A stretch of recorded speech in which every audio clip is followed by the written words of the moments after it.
Imagine eating a massive meal, hitting the gym for an hour, and somehow still feeling hungry by dinner time. That frustrating cycle of exercise followed by overeating is exactly what Stanford researchers just found a way to break. Not with willpower or more pills, but with a tiny molecule discovered in our own bodies. Today, we're diving deep into this groundbreaking anti-hunger discovery that could change how we train and eat forever. The story starts not in a lab coat, but inside the brain. Scientists at Stanford Medicine, working with colleagues from Harvard, identified a specific compound called LACFI. This molecule isn't synthetic. It's naturally produced when your body undergoes intense exercise.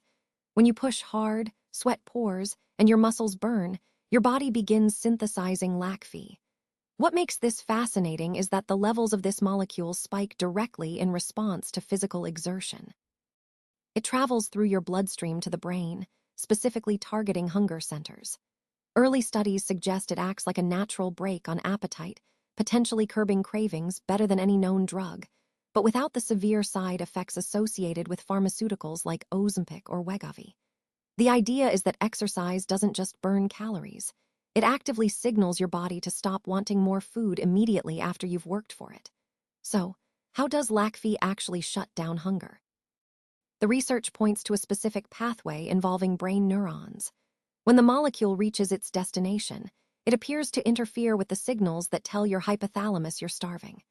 This is different from traditional weight loss drugs, which often target serotonin or GLP-1 receptors in complex ways that can lead to side effects like nausea or mood changes. LACFI seems to be more direct and localized. It has a switch that gets flipped only when you've burned enough energy to warrant the reward.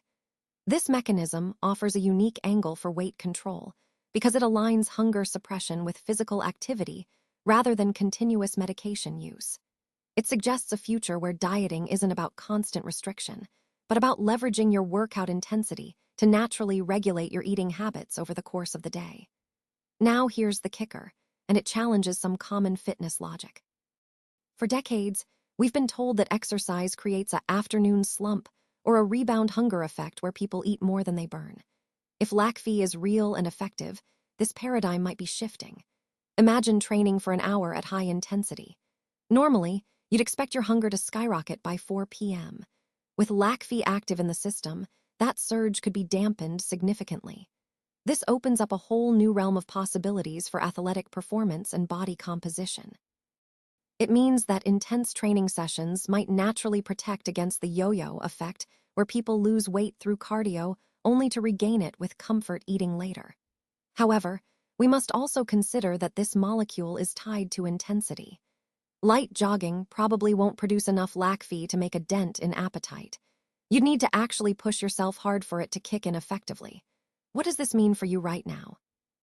It suggests that the next generation of fitness advice might focus on training intensity as a metabolic regulator rather than just a calorie burner. If LACFI holds up in clinical trials, we could see supplements derived from it or training protocols specifically designed to maximize its production. For those looking to improve their routine, this implies that high-intensity intervals should be prioritized not just for heart rate zones, but to trigger these internal appetite regulators. It also hints at a potential future where medical treatments mimic this natural response, offering weight management solutions with fewer systemic side effects than current options. While we're still in the early research phase, the implications are clear. Exercise might finally become its own form of diet control.